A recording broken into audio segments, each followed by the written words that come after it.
नमस्कार दोस्तों, स्वागत है आपका हमारे YouTube चैनल उन्नत शिक्षा में।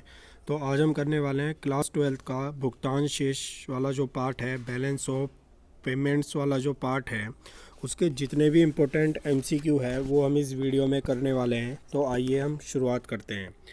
तो प्रश्न नंबर 1 है हमारा, भारत में स्थित एक कंपनी जब विदेश में स्थित कंपनी से ऋण प्राप्त करती है तो यह सौदा भारत के अदायगी संतुलन के खाते में कैसे रिकॉर्ड किया जाएगा।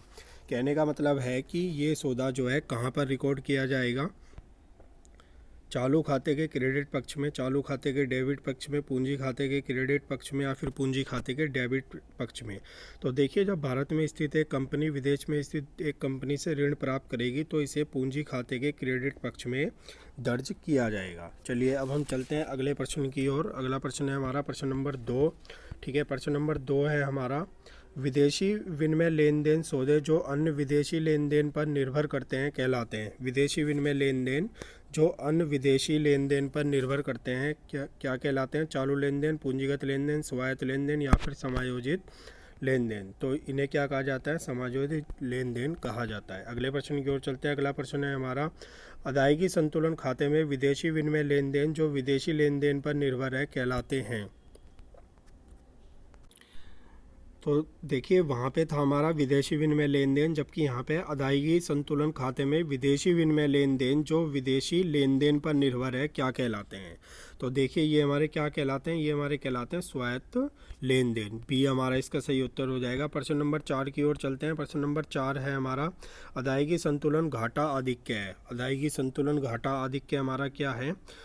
चालू खाता प्राप्तियों पर पूंजी, चालू खाता प्राप्तियों पर चालू खाता भुगतान, पूंजीगत प्राप्तियों पर पूंजीगत भुगतान, स्वायत्त प्राप्तियों पर स्वायत्त भुगतान। तो देखिए, अदायगी संतुलन घाटा हमारा क्या है, स्वायत्त प्राप्तियों पर स्वायत्त भुगतान। ऑप्शन नंबर सी हमारा इसका सही हो जाएगा। प्रश्न नंबर 5 है हमारा, अन्य बातें स्थिर समान रहने पर जब किसी देश में विदेशी मुद्रा का बाजार मूल्य गिरेगा तो राष्ट्रीय आय में क्या होगी, वृद्धि की संभावना, गिरावट की संभावना, वृद्धि एवं गिरावट की संभावना या फिर कोई भी प्रभाव नहीं पड़ेगा। बताइए इसका सही आंसर क्या होगा। तो अन्य बातें समान रहने पर जब किसी देश में विदेशी मुद्रा का बाजार मूल्य गिरेगा तो राष्ट्रीय आय में क्या होगी, राष्ट्रीय आय में वृद्धि की संभावना होगी। आगे चलते हैं हम प्रश्न नंबर 6 की ओर। प्रश्न नंबर 6 हमारा, अन्य बातें स्थिर रहने पर जब विदेशी मुद्रा सस्ती हो जाती है तब राष्ट्रीय आय में। देखिए, जब विदेशी मुद्रा सस्ती होती है तो राष्ट्रीय आय में क्या होती है, वृद्धि होती है। वृद्धि और गिरावट कुछ भी हो सकता है या गिरावट होगी।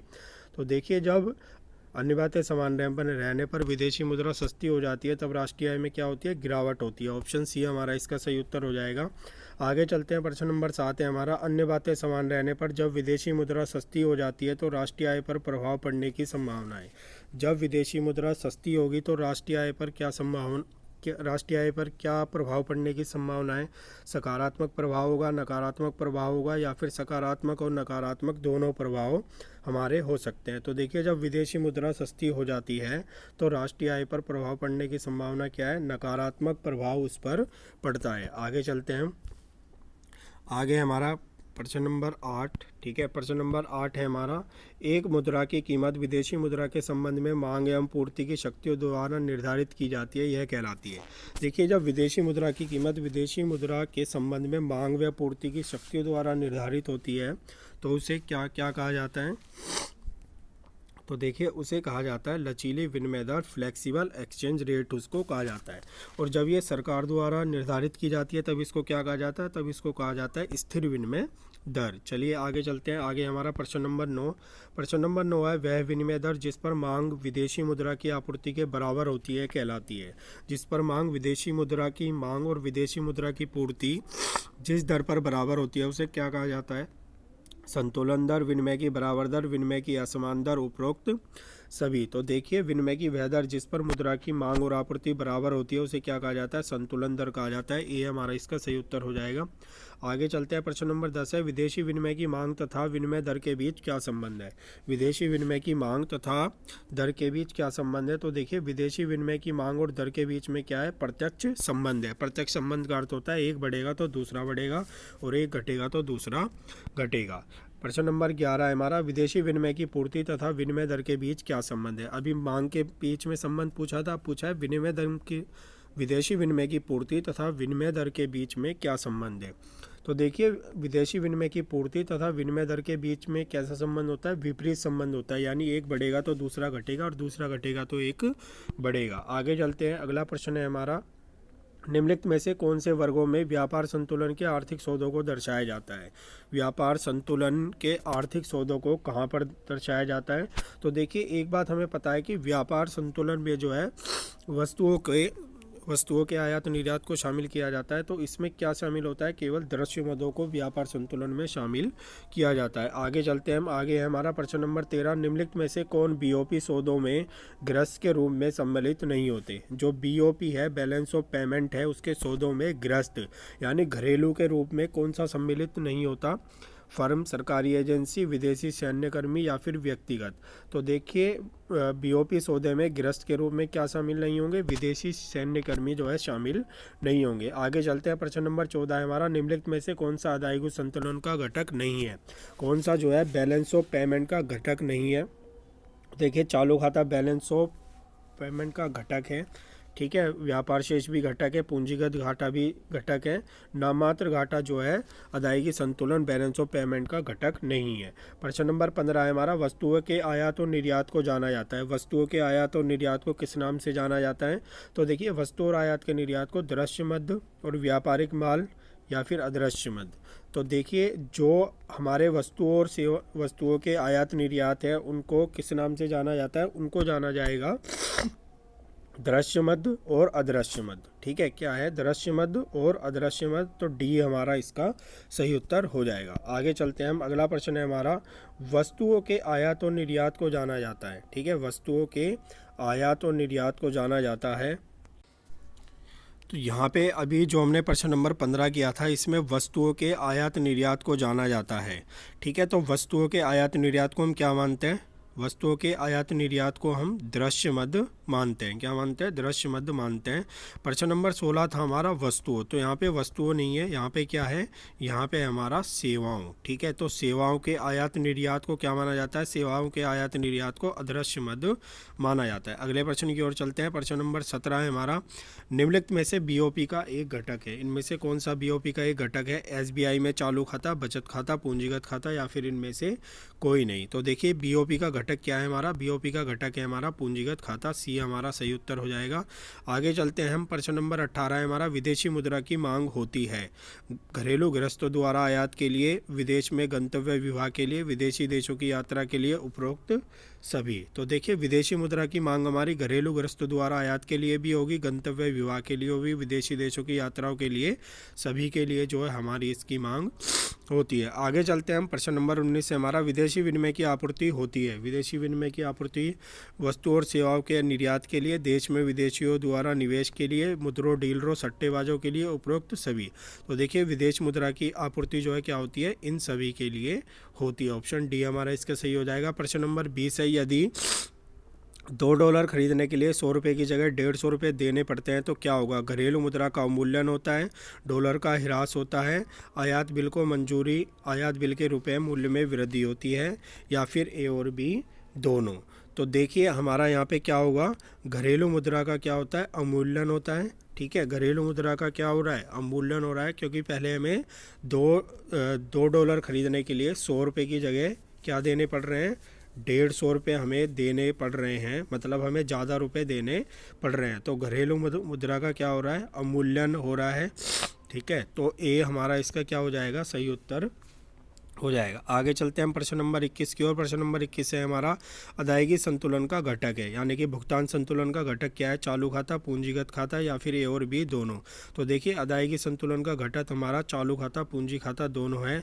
आगे चलते हैं प्रश्न नंबर 22 की ओर। प्रश्न नंबर 22 है, भारत में स्थित एक कंपनी विदेश में स्थित कंपनी में निवेश करती है, इस सौदे की प्रविष्टि भारत की अदायगी संतुलन के खाते में होगी, यानी कि इसको कहाँ पर जो है भुगतान संतुलन में दिखाया जाएगा, चालू खाते के क्रेडिट पक्ष, चालू खाते के डेबिट पक्ष, पूंजी खाते के क्रेडिट पक्ष, चालू खाते के पूंजीगत खाते के डेबिट पक्ष। तो देखिए जब भारत में स्थित एक कंपनी विदेश में स्थित एक कंपनी में निवेश करती है तो इसे पूंजीगत खाते के डेबिट पक्ष में दिखाया जाएगा। अगले प्रश्न की ओर चलते हैं। प्रश्न नंबर 23 है, व्यापार संतुलन का शेष होता है। व्यापार संतुलन का शेष हमारा क्या होता है, अधिशेष, संतुलित, घाटा। तो ये हमारा तीनों हो सकता है, इसलिए हमारा ऑप्शन डी सही हो जाएगा, ए, बी तथा सी। आगे चलते हैं प्रश्न नंबर नंबर 24 है हमारा, निम्नलिखित में से कौन सी मदें विदेशी विनिमय की आपूर्ति में वृद्धि करती है? कौन सा ऐसा लेन देन है जो कि विदेशी मुद्रा की आपूर्ति में वृद्धि करेगा? तो देखिए, चीन से वस्तुओं का आयात, भारतीय विद्यार्थियों का एमबीए के लिए यूएस से जाना, माइक्रोसॉफ्ट से $50 मिलियन अनुदान के रूप में प्राप्त होना। तो देखिए, माइक्रोसॉफ्ट से जब हमें $50 मिलियन अनुदान के रूप में मिलेंगे तो क्या होगा? विदेशी विनिमय की आपूर्ति में वृद्धि होगी। प्रश्न नंबर 25 है हमारा, 140 रुपये बराबर $2 से 60 रुपये बराबर $1 का परिवर्तन दर्शाता है। 34 की रुपए का मूल्य का क्या होगा? अभिमूल्यन होगा, मूल्यह्रास होगा, या फिर ए और बी दोनों होगा? तो देखिए, ये क्या होगा? हमारा अभिमूल्यन होगा। अभिमूल्यन का क्या अर्थ है कि हमारे पैसे में क्या हो रही है? बढ़ोतरी हो रही है। बढ़ोतरी तो हो ही रही है ना भाई, क्योंकि $2 पहले $1 70 का था, अब $1 60 रुपये का हो गया। तो इसका अर्थ क्या है कि हमारी मुद्रा का, देशी मुद्रा का मूल्य बढ़ा है। आगे हमारा प्रश्न नंबर 26 है, विदेशी विनिमय का पूर्ति वक्र होता है। विदेशी विनिमय का पूर्ति वक्र हमारा कैसा होता है? विदेशी विनिमय का पूर्ति वक्र हमारा ऊपर की ओर ढालू होता है, ऊपर की ओर ढलता हुआ होता है। डी हमारा सही उत्तर हो जाएगा। प्रश्न नंबर 27 है हमारा, घरेलू मुद्रा के मूल्य ह्रास से वृद्धि होती है। घरेलू मुद्रा से के मूल्य ह्रास से किस में वृद्धि होती है? तो देखिए, जब घरेलू मुद्रा का मूल्य ह्रास होगा तो हमारी किस में वृद्धि? तो जब घरेलू मुद्रा का मूल्य ह्रास से किस में वृद्धि होगी? देखिए, यहाँ पे पूछा है किस में जो है वृद्धि होगी जब घरेलू मुद्रा का मूल्य ह्रास होगा। तो देखिए, जब घरेलू मुद्रा का मूल्य ह्रास होगा उसके बाद में हमारी क्या होगी? उसके बाद में हमारे आयातों में जो है वृद्धि हो जाएगी। ठीक है, किस में वृद्धि होगी? हमारे आयातों में वृद्धि हो जाएगी। बी हमारा सही उत्तर होगा। प्रश्न नंबर 28 है हमारा, लचीली विनिमय दर प्रणाली को जाना जाता है। लचीली विनिमय दर प्रणाली को किस नाम से जाना जाता है? आंकी गई विनिमय दर प्रणाली, तृतीय विनिमय दर प्रणाली, तृतीय विनिमय दर प्रणाली, ए और बी दोनों। तो लचीली विनिमय दर प्रणाली को तैरती विनिमय दर के नाम से भी जाना जाता है। प्रश्न नंबर 29 है, मुद्रा के अवमूल्यन का अर्थ है बाजार बल द्वारा घरेलू मुद्रा के मूल्य में कटौती, सरकार द्वारा घरेलू मुद्रा के मूल्य में कटौती। ए तथा बी दोनों, ए तथा बी दोनों नहीं। तो देखिए, मुद्रा के अवमूल्यन का अर्थ है सरकार द्वारा घरेलू मुद्रा के मूल्य में कटौती। बी हमारा सही उत्तर हो जाएगा। प्रश्न नंबर 30 है हमारा, निम्नलिखित में से कौन सा बीओपी लेन देन में निवासियों शामिल नहीं है? कौन सा बीओपी लेन देन में शामिल नहीं होगा? तो ये जो है बीओपी लेन देन में हमारा विदेशी क्रिकेट टीम जो है शामिल नहीं होगी। ठीक है, आगे चलते हैं। प्रश्न नंबर 31 है हमारा, एक लेखा विवरण जो आर्थिक सौदों का व्यवस्थित रिकॉर्ड एक देश के गृहस्थ तथा शेष विश्व के बीच प्रदान करता है, वह क्या है? वो उस आर्थिक रिकॉर्ड को क्या कहते हैं जो देश के गृहस्थों तथा शेष विश्व के बीच का रिकॉर्ड जो है रखता है? तो उसको क्या कहते हैं? देखिए, उसको कहा जाता है भुगतान संतुलन। ए हमारा इसका सही उत्तर हो जाएगा। आगे चलते हैं। प्रश्न नंबर 32 है हमारा, जब विदेशी विनिमय की प्राप्तियां विदेशी विनिमय के भुगतान से अधिक होती है तब बीओपी में क्या होता है? जब प्राप्तियां जो है भुगतान से अधिक होगी तो बीओपी में क्या होता है? बीओपी में हमारा अधिशेष होता है, सरप्लस होता है। आगे चलते हैं। प्रश्न नंबर 33 है, एक पक्षीय स्थानांतरण को क्या कहा जाता है? एक पक्षीय स्थानांतरण को क्या कहा जाता है? अधिशेष कहा जाता है। बी हमारा इसका सही उत्तर हो जाएगा। आगे चलते हैं। प्रश्न नंबर 34 है हमारा, विनिमय दर से आशय उस दर से है जिस पर निम्नलिखित में से एक विनिमय होता है। विनिमय दर से आशय उस दर से है जिससे पर निम्नलिखित में से एक विनिमय होता है। किसका विनिमय होता है? तो विनिमय दर पर जो है मुद्रा का विनिमय किया जाता है। प्रश्न नंबर 35 है हमारा, लचीली परिवर्तनशील विनिमय दर कौन निर्धारित करता है? लचीली परिवर्तनशील दर विनिमय दर कौन निर्धारित करता है? बाजार, सरकार, या फिर दोनों? तो देखिए, जो फ्लेक्सिबल एक्सचेंज रेट होता है उसको बाजार बल द्वारा निर्धारित किया जाता है, मार्केट द्वारा निर्धारित किया जाता है। प्रश्न नंबर 36 है, विनिमय दर को प्रभावित करने के लिए केंद्रीय बैंक द्वारा समसामयिक हस्तक्षेप का रूप जाना जाता है। जब आरबीआई जो है विनिमय दर को निर्धारण करने में हस्तक्षेप करता है तो उसे कहा जाता है परिबंधित तैरती विनिमय दर। ए हमारा इसका सही उत्तर हो जाएगा। प्रश्न नंबर 37 है हमारा, बीओपी के कौन से पक्ष डेबिट क्रेडिट जमा में विदेशों से उपहार को दर्ज किया जाएगा? यदि हमें विदेशों से उपहार मिलता है तो उसे भुगतान संतुलन के किस पक्ष में दर्ज किया जाएगा? तो उसे हम कहाँ दर्ज करेंगे? उसे दर्ज करेंगे हम चालू खाते के क्रेडिट पक्ष में। आगे चलते हैं। प्रश्न नंबर 38 है हमारा, जब मुद्रा के विनिमय दर को सरकार द्वारा जानबूझकर दूसरी मुद्रा के संदर्भ में कम किया जाता है तो वह क्या कहलाता है? देखिए, जब सरकार द्वारा जानबूझकर दूसरी मुद्रा के संदर्भ में कम किया जाता है तो उसे क्या कहा जाता है? अवमूल्यन कहा जाता है। सी हमारा इसका सही उत्तर हो जाएगा। प्रश्न नंबर 39 है, बीओपी में लाइन के ऊपर के मद के रूप में भी जाने जाते हैं। लाइन के ऊपर के मद के रूप में क्या जाने जाते हैं? स्वायत्त मद जाने जाते हैं। आगे चलते हैं। प्रश्न नंबर 40 है हमारा, जब विदेशी विनिमय का स्वायत्त अंतर प्रभाव उसके स्वायत्त बाह्य प्रभाव से कम होता है तो वह कहलाता है। तो जब स्वायत्त अंतर प्रभाव बाह्य प्रभाव से कम होता है तो क्या कहलाता है? घाटा कहलाता है। ठीक है, बीओपी का घाटा, भुगतान संतुलन घाटे में है।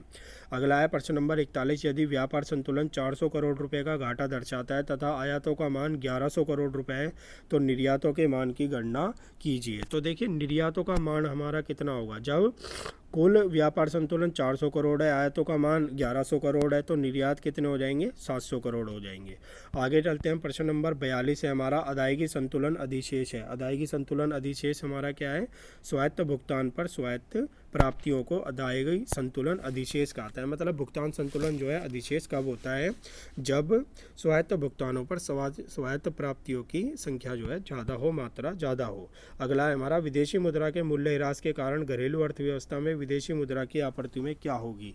तो देखिए, घरेलू मुद्रा के मूल्य ह्रास के कारण विदेशी मुद्रा की आपूर्ति में क्या होगी? कमी होगी। डी हमारा सही उत्तर हो जाएगा इसका। प्रश्न नंबर 44 है, विदेशी विनिमय दर जो अधिक उच्च है उसे नीचे करने के लिए आरबीआई कैसे मदद करता है?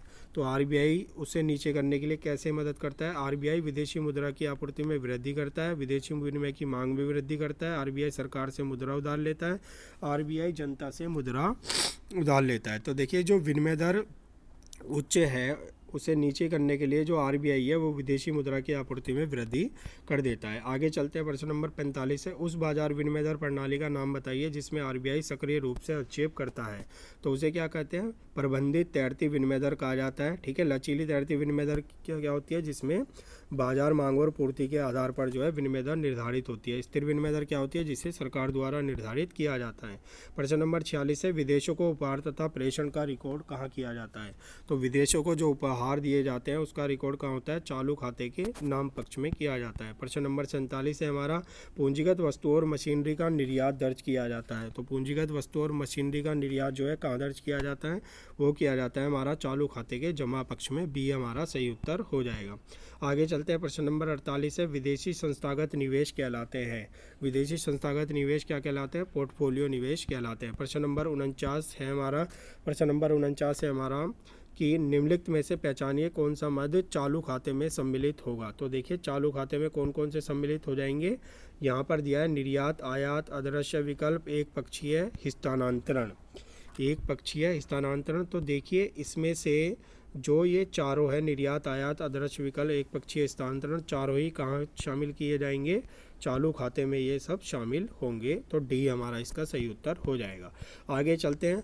देखिए, जो हमारे एमसीक्यू प्रश्न होते हैं वो अलग अलग रूप में होते हैं। तो ये वाले एमसीक्यू प्रश्न हमारे क्या है? रिक्त स्थान, खाली स्थानों की फॉर्म में है। तो पहला है हमारा, अदायगी संतुलन एक डैश अवधारणा है। अदायगी संतुलन कैसी अवधारणा है? ये हमारी जो है ये हमारी प्रवाह अवधारणा है। आगे चलते हैं। प्रश्न नंबर 2 है हमारा, विदेशी विनिमय का अंतर्प्रवाह डैश पक्ष में रिकॉर्ड होता है। तो विदेशी विनिमय का अंतर्प्रवाह कहाँ रिकॉर्ड होता है? क्रेडिट पक्ष में रिकॉर्ड होता है। आगे चलते हैं। सौदा समायोजित सौदे में घाटे अथवा अधिशेष को पूरा करने के लिए क्या किया जाता है? तो जब हमारा जो है भुगतान शेष में घाटा या अधिशेष होता है उसको पूरा करने के लिए हम क्या करते हैं? उसको पूरा करने के लिए आवास किया जाता है। आगे चलते हैं। डैश वस्तुओं के मूल्य जो शेष विश्व को बेचा गया है तथा वस्तुओं का मूल्य जो शेष विश्व से आयात किया गया है के बीच के अंतर को क्या कहते हैं? जो शेष विश्व से आयात हुआ, निर्यात हुआ, उसके अंतर को क्या कहा जाता है? व्यापार संतुलन कहा जाता है। प्रश्न नंबर 5 है हमारा, एक भारतीय रियल एस्टेट कंपनी न्यूयॉर्क से किराया प्राप्त करता है। यह सौदा डैश खाते के डैश पक्ष में रिकॉर्ड किया जाएगा। तो देखिए, जब एक रियल एस्टेट कंपनी न्यूयॉर्क से किराया प्राप्त करेगी तो उसे क्या किया जाएगा? उसे चालू खाते के क्रेडिट पक्ष में रिकॉर्ड किया जाएगा। ए हमारा इसका सही उत्तर हो जाएगा। अगला है हमारा, से अभिप्राय एक प्रणाली से है जिसमें विदेशी विनिमय दर बाजारी शक्तियों द्वारा प्रभावित होता है तथा केंद्रीय बैंक हस्तक्षेप द्वारा विनिमय दर को प्रभावित करता है। तो देखिए, जहाँ भी ये आ जाए कि केंद्रीय बैंक जो है विनिमय दर को हस्तक्षेप कर रहा है तो वहाँ पर प्रबंधित तैरती विनिमय दर हमारी होती है। आगे हमारा, वस्तु एवं सेवाओं का आयात विदेशी विनिमय की डैश में वृद्धि करता है। किस में वृद्धि करता है? वस्तु और सेवाओं का आयात तो वस्तु और सेवाओं का आयात जो है विदेशी मुद्रा की मांग में वृद्धि करता है। प्रश्न नंबर 8 है, डैश अवधारणा भुगतान संतुलन है। डैश अवधारणा अदायगी संतुलन है। तो कौन सी अवधारणा है? तो देखिए भुगतान संतुलन कैसी अवधारणा है? प्रवाह अवधारणा है। प्रश्न नंबर 9 है, डैश पक्ष में विदेशी विनिमय का अंतर प्रवाह दर्ज किया जाता है। कहाँ पर जो है विदेशी मुद्रा का अंतर प्रवाह दर्ज किया जाता है? तो जमा पक्ष में जो है विदेशी मुद्रा का अंतर प्रवाह दर्ज किया जाता है। प्रश्न नंबर 10 है हमारा, IAF यानी इंडियन एयरफोर्स ने ट्वीट किया कि 31 राफेल वायुयान का तीसरा टुकड़ा भारत में 8/14 को 4 नवंबर 2020 पर फ्रांस से बिना रुके भारत आया। इस लेन देन का रिकॉर्ड जो है कहाँ किया जाएगा?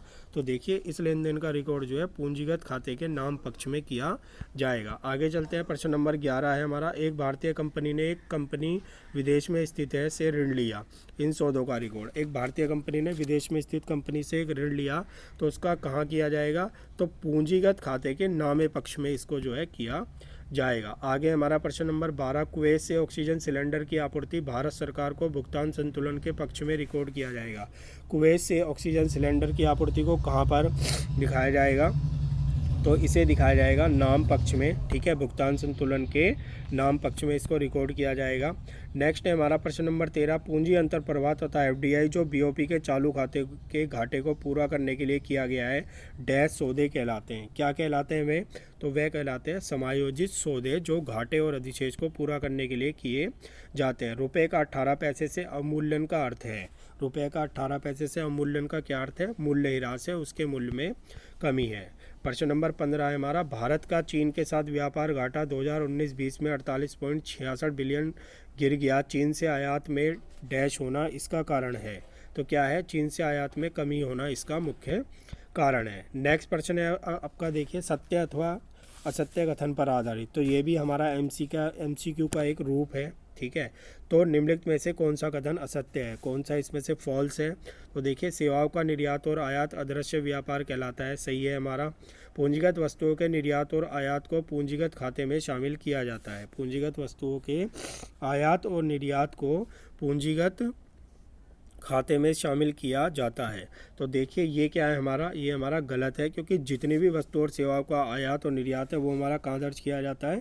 चालू खाते में दर्ज किया जाता है। आगे चलते हैं। प्रश्न नंबर 17 है हमारा, निम्नलिखित में से कौन सा सत्य है? खेल बाजारी में विदेशी मुद्रा का विक्रय एक विशिष्ट भविष्यत आंकड़ों पर तय होता है। अंतर्राष्ट्रीय व्यापार तुलनात्मक लाभ के सिद्धांत पर आधारित है। तो देखिए अंतर्राष्ट्रीय व्यापार तुलनात्मक लाभ के सिद्धांत पर आधारित है, ये हमारा क्या है? इसका सही है, बिल्कुल सही है ये हमारा कि अंतर्राष्ट्रीय व्यापार तुलनात्मक लाभ के सिद्धांत पर आधारित है, तभी अंतर्राष्ट्रीय व्यापार होता है। आगे चलते हैं। आगे है प्रश्न नंबर 18, सरकार द्वारा स्थिर तथा लचीली विनिमय दर में बनाए रखने के लिए विशाल अंतर्राष्ट्रीय कोष की आवश्यकता होती है।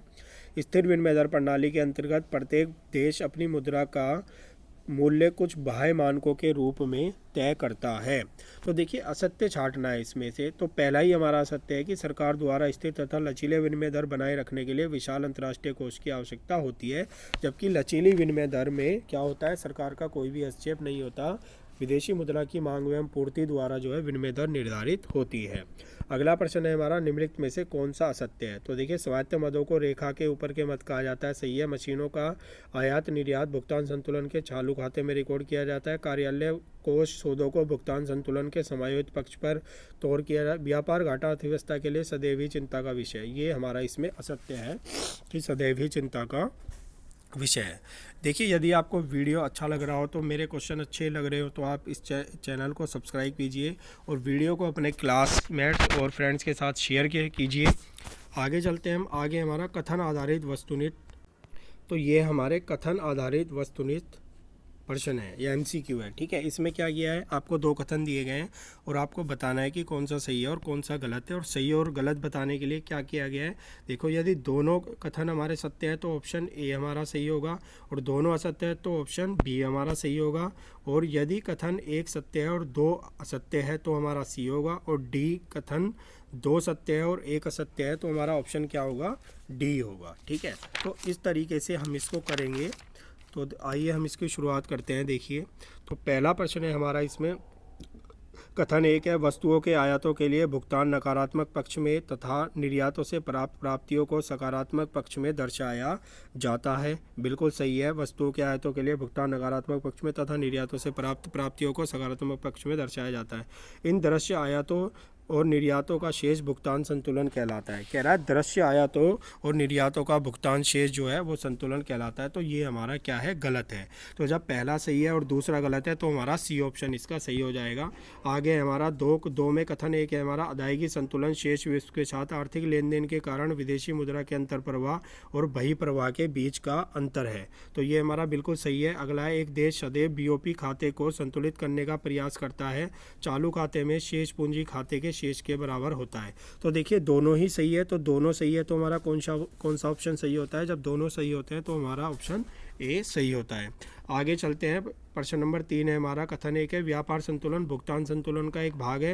व्यापार संतुलन अदृश्य व्यापार के आयात निर्यात के बीच का अंतर है। तो देखिए इसमें क्या होगा, इसमें पहला हमारा सही है कि व्यापार संतुलन भुगतान संतुलन का एक भाग है। व्यापार संतुलन अदृश्य व्यापार के आयात निर्यात के बीच का अंतर है, ये हमारा गलत है। तो देखिए पहला सही है, दूसरा गलत है, तो ऑप्शन सी हमारा इसका सही उत्तर हो जाएगा। प्रश्न नंबर 4 है हमारा, विदेश से ऋण पर ब्याज अदायगी संतुलन के नाम डेबिट पक्ष में रिकॉर्ड किया जाता है। ठीक है, नेक्स्ट है, विदेशों से ऋण पर ब्याज देश के लिए कोष लाते हैं। तो देखिए इसमें क्या है, इसमें हमारा पहले वाला गलत है कि विदेश से ऋण पर ब्याज अदायगी संतुलन के डेबिट पक्ष में रिकॉर्ड किया जाता है। विदेशों से ऋण पर ब्याज देश के लिए कोष किया जाता है, तो ये हमारा सही है। तो पहला गलत दूसरा सही, तो हमारा डी ऑप्शन इसका जो है सही हो जाएगा। तो देखिए पांचवा है हमारा, निवेश एफडीडी चालू खाते में रिकॉर्ड किए जाएंगे। एफडीआई क्रेता को परिसंपत्ति पर प्रत्यक्ष नियंत्रण प्रदान करता है। तो देखिए पहले वाला गलत है हमारा कि निवेश एफडीडी चालू खाते में रिकॉर्ड किए जाते हैं। एफडीआई क्रेता को परिसंपत्ति पर प्रत्यक्ष नियंत्रण प्रदान करता है, ये हमारा सही है। तो जब पहला गलत हो दूसरा सही हो तो डी ऑप्शन हमारा सही होगा। आगे चलते हैं, प्रश्न नंबर 6 पे हम, चालू खाते में घाटे अदायगी संतुलन में घाटे को भी दर्शाता है। चालू खाते में घाटे की क्षतिपूर्ति पूंजीगत खाते अधिशेष द्वारा की जाती है, जिसका परिणाम बीओपी अधिशेष होता है। तो देखिए पहला वाला हमारा गलत है कि चालू खाते में घाटे अदायगी संतुलन में घाटे को भी दर्शाते हैं। चालू खाते में घाटे की क्षतिपूर्ति पूंजीगत जिसे बीओपी अधिशेष कहा जाता है, ये हमारा सही है। तो जब पहला गलत और दूसरा सही हो तो डी ऑप्शन हमारा सही होगा। प्रश्न नंबर 7 है हमारा, प्रश्न नंबर 7 है, अदायगी संतुलन शेष विश्व के साथ एक देश के आर्थिक सौदों की बेहतर तस्वीर व्यापार संतुलन दर्शाता है, सही है। अदायगी संतुलन दृश्य तथा अदृश्य दोनों मदों के विनिमय के खातों में लेता है, जबकि व्यापार संतुलन ऐसा नहीं करता। दोनों हमारे सही है, तो ऑप्शन हमारा सी सही हो जाएगा। आगे हमारा प्रश्न नंबर 8, प्रश्न नंबर 8 है हमारा, व्यापार समायोजित मदें बीओपी खाते में संतुलन को बनाए रखने के लिए की जाती है, हमारा सही है। समायोजित मदों स्वायत्त मदों का शुद्ध प्रभाव है जो बीओपी के स्वायत्त मदों में असंतुलन को ठीक करती है, दोनों हमारे सही है, तो ऑप्शन ए हमारा सही हो जाएगा। प्रश्न नंबर 9 है हमारा, घरेलू करेंसी के मूल्यह्रास से निर्यात में वृद्धि होती है, घरेलू करेंसी के अभिमूल्यन से आयातों में वृद्धि होती है, दोनों हमारे सही है, ऑप्शन ए हमारा जो है सही हो जाएगा। नेक्स्ट है हमारा, अभिकथन तथा कारण आधारित वस्तुनिष्ठ प्रश्न। ठीक है, ये हमारे एमसीक्यू है जो अभिकथन और कारण पे है। अब इसमें देखिए क्या है, यदि ए और आर दोनों सत्य है और कारण आर ए की सही व्याख्या है तो ए ऑप्शन, ए और आर दोनों सही है लेकिन कारण आर अभिकथन ए की सही व्याख्या नहीं है तो हमारा बी ऑप्शन। अभिकथन ए गलत है लेकिन आर सही है तो सी ऑप्शन, और अभिकथन ए सही है लेकिन आर गलत है तो डी ऑप्शन। ठीक है, इस तरीके से हमें इसे करना। तो आइए हम अभिकथन और कारण वाले प्रश्नों को शुरू करते हैं। तो देखिए, घरेलू मुद्रा के अभिमूल्यन का अर्थ है घरेलू मुद्रा की कीमतों में वृद्धि। घरेलू मुद्रा के अभिमूल्यन का अर्थ है घरेलू मुद्रा की कीमतों में वृद्धि। अभिमूल्यन से निर्यातों में वृद्धि होती है, अभिमूल्यन से निर्यातों में वृद्धि होती है। तो बताइए इसमें से कौन सा सही है और कौन सा गलत है और कौन सा इसका जो है कारण होगा। ठीक है, कौन सा इसका कारण होगा। तो देखिए इसमें हमारा क्या है, अभिकथन ए जो है वह हमारा गलत है। अभिकथन ए हमारा गलत है कि घरेलू मुद्रा के अवमूल्यन का अर्थ है घरेलू मुद्रा की कीमतों में वृद्धि। ठीक है, और अभिमूल्यन से निर्यातों में वृद्धि होती है, ये हमारा सही है। तो जब पहला ए हमारा सही होगा, आर गलत होगा, तो हमारा क्या होगा, ए गलत होगा और आर सही होगा, तो ऑप्शन सी हमारा इसका होगा। आगे चलते हैं हम 2 पे। 2 का अभिकथन है कि करेंसी का अवमूल्यन तथा मूल्यह्रास एक समान चीज़ है। करेंसी का अवमूल्यन तथा मूल्यह्रास जो है वो एक समान चीज़ है। ठीक है। दूसरा है स्थिर विनिमय दर प्रणाली के अंतर्गत सरकार के आदेश द्वारा घरेलू करेंसी के मूल्य में कमी अवमूल्यन, जबकि लोशील विनिमय दर प्रणाली के अंतर्गत मांग तथा पूर्ति के बाजारी शक्तियों के कारण घरेलू मुद्रा के मूल्य में गिरावट, मूल्य ह्रास है। तो देखिए इसका हमारा कौन सा ऑप्शन सही होगा? इसका हमारा ऑप्शन ए सही है। करेंसी का अवमूल्यन तथा मूल्य ह्रास एक समान चीज़ है। क्या ये हमारा सही है कि करेंसी का मूल्य ह्रास और अवमूल्यन दोनों ही हमारी एक ही चीज़ है? तो देखिए ये हमारा सही है कि करेंसी का अवमूल्यन तथा मूल्य ह्रास दोनों ही एक चीज़ है, लेकिन स्थिर विनिमय दर प्रणाली के अंतर्गत सरकार के आदेश, ठीक है, सरकार के आदेश, जबकि लोशील विनिमय दर प्रणाली के अंतर्गत मांग तथा बाजार शक्तियों के कारण मूल्य में वृद्धि होती है। ये हमारा गलत है। तो जब हमारा ए सही हो लेकिन आर गलत हो तो कौन सा ऑप्शन सही होता है? तो उस समय हमारा ऑप्शन डी सही हो जाता है। आगे चलते हैं। प्रश्न नंबर 3 है हमारा। अभिकथन ए है, यदि एक भारतीय एक यूके कार कंपनी क्रय करता है तो पूंजी खाते के लेन देन में उसको डेबिट किया जाता है। क्या किया जाता है? पूंजी खाते के लेन देन में उसे डेबिट किया जाता है। ये हमारा सही है। परिसंपत्तियों का विक्रय, जैसे एक भारतीय कंपनी के अंशों की बिक्री चीनी ग्राहक को पूंजी खाते की जमा पक्ष में, दोनों ही सही है लेकिन एक दूसरे की व्याख्या नहीं है, इसलिए बी ऑप्शन हमारा इसका सही हो जाएगा। अगला है हमारा 4 अभिकथन है हमारा। अदायगी संतुलन शेष विश्व के साथ एक देश के आर्थिक सौदों की बेहतर तस्वीर व्यापार संतुलन से दर्शाता है। ठीक है, व्यापार संतुलन से दर्शाता है। आगे हमारा भुगतान संतुलन देश और अदृश्य मदों को खाते लेता है, जबकि व्यापार संतुलन नहीं लेता। ठीक है, क्योंकि व्यापार संतुलन दृश्य मदों को ही लेता है। तो हमारा ए भी सही है, आर भी सही है और दोनों एक दूसरे की व्याख्या है। तो जब दोनों एक दूसरे की व्याख्या होती है तो ऑप्शन ए हमारा सही होता है। आगे चलते हैं। हमारा 5 है। व्यापार समायोजित मदें बीओपी खाते में संतुलन बनाए रखने के लिए की जाती है। सही है। समायोजित मदें स्वायत्त सौदों का शुद्ध प्रभाव है जो बीओपी के स्वायत्त मदों में असंतुलन को ठीक करने के लिए किया जाता है। ये भी हमारा सही है और दोनों एक दूसरे की व्याख्या है। तो ऑप्शन ए हमारा इसका क्या हो जाएगा? सही हो जाएगा। ठीक है, आगे चलते हैं हम। आगे है हमारा कि अभिकथन ए है, एक भारतीय रियल एस्टेट कंपनी न्यूयॉर्क में किराया प्राप्त करती है और यह सौदा पूंजीगत खाते के क्रेडिट पक्ष में किया जाएगा। ये हमारा सही है। और बीओपी का पूंजीगत खाता वे सभी सौदों को दर्ज करता है जो एक देश के गृहस्थ तथा शेष विश्व के बीच होती है, जो उसकी सरकार अथवा देश के गृहस्थों एवं परिसंपत्तियों या देयताओं में परिवर्तन करती है। ये हमारा गलत है। तो जब ए सही हो और बी गलत हो, ए अभिकथन सही हो और कारण गलत हो, तो हमारा ऑप्शन क्या बन जाता है? ऑप्शन बन जाता है हमारा डी। तो आगे चलते हैं। 7 है हमारा। मशीनरी के आयातों को चालू खाते में रिकॉर्ड किया जाता है। मशीनरी के आयातों को चालू खाते में रिकॉर्ड किया जाता है। सही है। सभी वस्तुओं के आयातों और निर्यातों को चालू खाते में रिकॉर्ड किया जाता है। सही है। तो ए और आर सही है और ए जो है आर की वो सही व्याख्या है। आगे चलते हैं हम। प्रश्न नंबर 8 है हमारा। प्रश्न नंबर 8 है हमारा। विदेशी विनिमय दर में वृद्धि से निर्यातों में वृद्धि होती है। सही है। घरेलू मुद्रा के मूल्य ह्रास से हमारी मुद्रा को सस्ता बनाती है। ये भी सही है और दोनों एक दूसरे की व्याख्या है। तो ऑप्शन ए हमारा इसका सही हो जाएगा। अब देखिए ये आपके केस स्टडी आधारित एमसीक्यू है। ठीक है, ये भी एमसीक्यू का एक प्रकार है। इसमें आपको जो है एक गद्यांश दिया हुआ है और गद्यांश के आधार पर आपको प्रश्न दिए गए हैं। तो देखिए हम इसके महत्वपूर्ण जो प्रश्न है वो देखते हैं। पहले इसे पढ़ लेते हैं एक बार। भारतीय विदेशी विनिमय कोष 10 महीनों में 100 बिलियन की छलांग मार चुके हैं, जिससे उन्हें $534 बिलियन उच्च का रिकॉर्ड दर्ज किया जाता है। यह वृद्धि हाल ही में मजबूत विदेशी कोष अंतर्प्रवाह के कारण हुई है तथा आयात बिल में कमी, कच्चे तेल की कीमतों में कमी के कारण तथा कोविड-19 की महामारी के चलते प्रभाव के कारण हुई है। सोने के घटते आयात ने भारत के आयात बिल को कम कर दिया है। विदेशी विनिमय अंतर्प्रवाह में वृद्धि मुख्यतः विदेशी प्रत्यक्ष निवेश तथा विदेशी पोर्टफोलियो निवेश में वृद्धि के कारण है।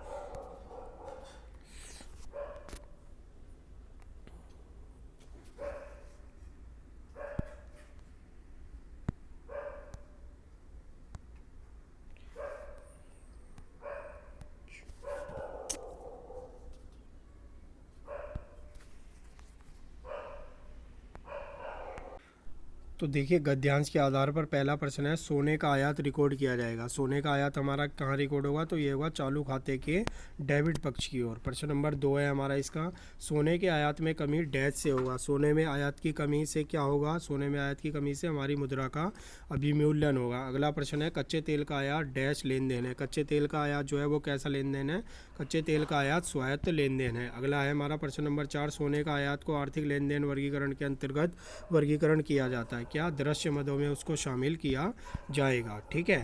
तो नेक्स्ट है हमारा विदेशी प्रत्यक्ष निवेश एफडीआई को चालू खाते में रिकॉर्ड किया जाएगा। एफडीआई परिसंपत्तियों के ऊपर खरीदार को प्रत्यक्ष नियंत्रण प्रदान करता है। तो इसका हमारा सही उत्तर क्या होगा? तो देखिए इसका उत्तर हमारा सही हो जाएगा, ऑप्शन डी हो जाएगा। कथन 2 सत्य और कथन 1 हमारा असत्य है। अगला प्रश्न है हमारा, सभी विदेशी विनिमय लेन देन द्वारा मार्गित होते हैं। किसके द्वारा मार्गित होते हैं? आरबीआई के द्वारा मार्गित होते हैं। तो देखिए ये पूरा वीडियो जो है इस भुगतान शेष पाठ के आपके सभी एमसीक्यू को लेकर बनाए गए हैं। यदि आपको वीडियो अच्छा लगा हो तो वीडियो को लाइक कीजिए और आगे के चैप्टर्स की एमसीक्यू वीडियो के लिए हमारे चैनल को सब्सक्राइब कीजिए। इस वीडियो को अपने फ्रेंड्स और क्लासमेट्स के साथ शेयर कीजिए।